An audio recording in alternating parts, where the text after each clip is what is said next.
Good morning students. BSc second year की online classes में आपका स्वागत है। लास्ट क्लास में अपन ने अल्कोहल के वर्गीकरण के बारे में पढ़ा था। आज जो अपन टॉपिक पढ़ने जा रहे हैं नामकरण के बारे में पढ़ने जाएंगे। नामकरण, अल्कोहल का नामकरण पढ़ेंगे और अल्कोहल के नामकरण की वैसे तो 3 विधियां हैं, लेकिन डिटेल में अपन 2 ही विधियों को डिस्कस करेंगे। पहली विधि जो है, जो कॉमन है, साधारण नाम, कॉमन नेम सिस्टम। सेकंड जो है, जो बहुत प्रचलित विधि है, इसे अपन IUPAC नेम मेथड भी कहते हैं। और थर्ड विधि जो है, तो बहुत ही कम यूज़ आती है, उसे अपन व्युत्पन्न नाम पद्धति कहते हैं। कौन सी पद्धति? व्युत्पन्न। कितनी पद्धतियाँ हो गई? साधारण नाम, IUPAC नाम और व्युत्पन्न नाम। ठीक है बच्चों, पहले मैं आपको डिटेल पढ़ाऊँ साधारण और IUPAC नाम, उससे पहले मैं व्युत्पन्न के बारे में जनरल जानकारी आपको प्रोवाइड करवा देता हूँ। व्युत्पन्न नाम जो डेराइव्ड नेम सिस्टम है, वो derived name system first member के अकॉर्डिंग अपन चलते हैं और फर्स्ट मेंबर के अकॉर्डिंग उसका नाम लिखा जाता है।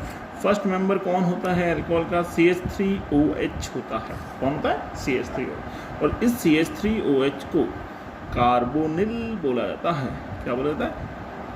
कार्बिनोल। क्या बोला जाता है बच्चों? कार्बिनोल।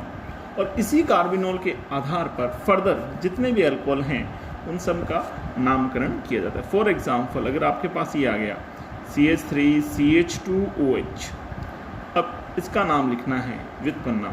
ये तो हो गया कार्बिनोल, ये वाला ग्रुप तो कार्बिनोल हो गया। पीछे क्या बचा? CH3, तो इसका नाम हो जाएगा मिथाइल कार्बिनोल। ठीक है बच्चों। जैसे मान लीजिए एक और एग्जाम्पल लें, ये वाला एग्जाम्पल ले लिया CH3OH। अब इसका नाम लिखना है, तो ये तो अपने हो गया कार्बिनोल ग्रुप, कार्बिनोल हो गया। और कार्बिनोल से 2 मिथाइल जुड़े हुए हैं, तो नाम हो जाएगा dimethyl carbinol. Okay students, simple सा नाम है। अब उनको कार्बिनोल को अंडरस्टूड करके रखना है। उसके अलावा जो भी ग्रुप हो उसका नाम लिख देना। जैसे ये आ जाए CH3CH2OH, ये क्या है? कार्बिनोल। पीछे क्या बचा? इथाइल, तो that is called ethyl carbinol. तो ये था जनरल इंट्रोडक्शन व्युत्पन्न नाम पद्धति के बारे में। अब अपन डिस्कस करेंगे जो ज़्यादा प्रचलित नाम सिस्टम है। ज़्यादा प्रचलित नाम सिस्टम, नामकरण की अगर बात करें तो ज़्यादा प्रचलित सिस्टम है साधारण नाम। पहला है साधारण नाम।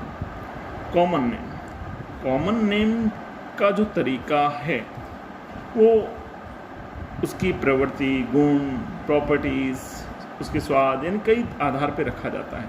उसी के आधार पर सब, तो अपन इसमें नामकरण में क्या करेंगे, जो एल्किल ग्रुप होगा, एल्किल समूह, उस एल्किल समूह को पहचानेंगे और उस एल्किल समूह के पीछे अल्कोहल शब्द डाल देंगे। अल्कोहल, अगर एल्किल समूह की पहचान हो जाती है और उसके पीछे अल्कोहल डाल दें तो अपना नाम साधारण नाम हो जाता है। बड़ा सिंपल सा है। जैसे फॉर एग्जांपल मैंने एक सिंपल सा एग्जांपल ले लिया CH3OH। तो OH ग्रुप, इस OH ग्रुप के लिए तो अल्कोहल आएगा, अपन को इस CH3 को पहचानना है। और CH3 को कॉमन लैंग्वेज में बोलते हैं मैथिल अल्कोहल। क्या हो गया? मैथिल अल्कोहल। कितना सिंपल है। अगर आपने इस ग्रुप को पहचान लिया तो पीछे तो OH के लिए तो अल्कोहल फिक्स ही है, तो OH डालना है, मैथिल अल्कोहल।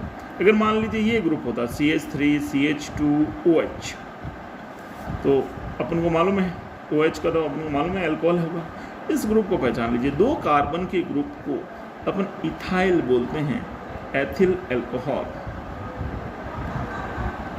क्या बोलते हैं? Ethyl alcohol. ओके बच्चों, अब थर्ड एग्जांपल ले लीजिए। जैसे 3 कार्बन में पॉसिबिलिटीज़ 2 हो सकती हैं। एक तो CH3CH2CH2OH, एक पॉसिबिलिटी ये है, और एक पॉसिबिलिटी ये हो सकती है CH3OH। अब देखिए OH ग्रुप यहाँ पर और यहाँ पर है। इस जगह अगर OH ग्रुप है और स्ट्रेट चेन है, यहाँ पर भी 3 कार्बन है, यहाँ पर भी 3 कार्बन, 3 कार्बन का जो कॉमन नेम होता है वो प्रोपिल तो होता है, प्रोपिल, और इसका भी नाम प्रोपिल है। लेकिन इसमें फ़र्क है, इसमें जो स्ट्रेट चेन है तो इसको स्ट्रेट चेन वाले को एन प्रोपिल बोलेंगे, और इसमें एक ब्रांच है तो इसको बोलेंगे आइसोप्रोपिल। बस अगर एल्काइल समूह को अपन ने पहचान लिया, इस एल्काइल समूह को अपन ने पहचान लिया, और OH समूह के लिए तो अपन को मालूम ही है, OH समूह के लिए क्या शब्द लगेगा, एल्कोहल। ठीक है बच्चों, ये 3 कार्बन का क्लासिफिकेशन था। अब अपन 3 कार्बन से आगे बढ़ के 4 कार्बन के बारे में भी थोड़ा सा इंट्रोडक्शन ले लेते हैं। 4 कार्बन वाली मैं पहले सीरीज बना लेता हूँ। पहले 4 carbon CH3 CH2 CH2 CH2 OH, एक ग्रुप ये है। सेकंड ले लें CH3 CH3 CH2 OH, एक ग्रुप ले लिया CH3 CH2 CH CH3 OH, 3 हो गए। और चौथा लीजिए CH3 CH3 CH3 OH। ठीक है बच्चों, पहला जिसके अंदर स्ट्रेट चेन आपको दिख रही है और OH ग्रुप है, तो OH ग्रुप तो सब में है, ये OH ग्रुप, ये OH ग्रुप। ठीक है, अब OH ग्रुप सब में है तो इसकी बात करें तो इसमें कितने कार्बन है, 4। इसमें कितने कार्बन है, 1 2 3 4। इसमें कितने कार्बन है, 1 2 3 4। इसमें कितने, 1 2 3 4, सब में 4 कार्बन है। 4 कार्बन है तो कॉमन नाम अगर लिखने जाएं, 4 कार्बन के लिए शब्द आता है ब्यूटिल। क्या आता है, ब्यूटिल, ये ब्यूटिल है। और OH के लिए अल्कोहल। 4 कार्बन है, ये भी ब्यूटिल है, ये भी ब्यूटिल है, और ये भी ब्यूटिल है। लेकिन ध्यान से समझिएगा बच्चों, एक अलग अलग कंपाउंड है, सारे अलग अलग कंपाउंड, लेकिन सबका नाम ब्यूटिल तो हो नहीं सकता, तो इनमें कुछ ना कुछ तो डिफरेंस होना चाहिए। और वो डिफरेंस ये है कि देखो स्ट्रेट चेन है तो इसका नाम होगा एन ब्यूटिल अल्कोहल। क्या नाम होगा, एन ब्यूटिल। इसमें ब्रांच है CH3 के रूप में, इसमें ब्रांच है OH के रूप में। अगर फंक्शनल ग्रुप ब्रांच के रूप में हो तो कार्बन की नेचर चेक करते हैं। इस कार्बन की, ये कार्बन कितने कार्बन से जुड़ा हुआ है, 2 से जुड़ा हुआ है। So it is a secondary butyl alcohol, यानी द्वितीयक ब्यूटिल अल्कोहल। क्या नाम हो गया, द्वितीयक ब्यूटिल अल्कोहल। इसमें देखिए, इसमें भी ब्रांच है, लेकिन ब्रांच के रूप में कौन है, CH3। जब भी CH3 ब्रांच के रूप में हो तो शब्द लगेगा आइसो, क्या लगेगा, आइसो ब्यूटिल अल्कोहल।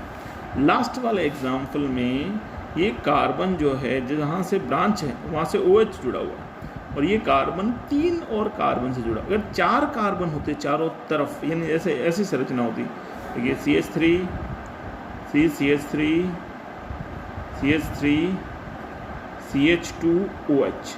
अब देखिए ये कार्बन चारों तरफ कार्बन है इसके, इस कार्बन में केवल 3 तरफ कार्बन। तो इस कार्बन की नेचर देखेंगे, ये कार्बन कितने कार्बन, 1 2 और 3 कार्बन से जुड़ा हो, 3 डिग्री टर्सरी ब्यूटाइल अल्कोहल। क्या हो जाएगा, टर्सरी ब्यूटाइल अल्कोहल। लेकिन इसका अगर नाम लिखा जाए तो कार्बन कितने हैं, 5, और ये कार्बन चारों तरफ कार्बन से घिरा हुआ है, तो इसका कॉमन नाम होगा neo pentyl alcohol, neo pentyl alcohol. तो बच्चों ये डिफरेंस समझ में आया, ये था कॉमन नेम सिस्टम, बड़ा सिंपल सा नेम सिस्टम।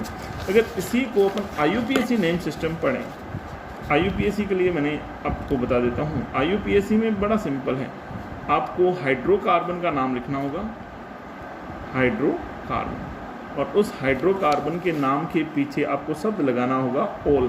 क्या लगाना होगा, ओल। जैसे ये एग्जाम्पल ले लें, CH3 को बोलते हैं मैथेन। क्या बोलते हैं, मैथेन, और मैथेन के पीछे और लगा दो तो क्या हो गया, मैथेनॉल।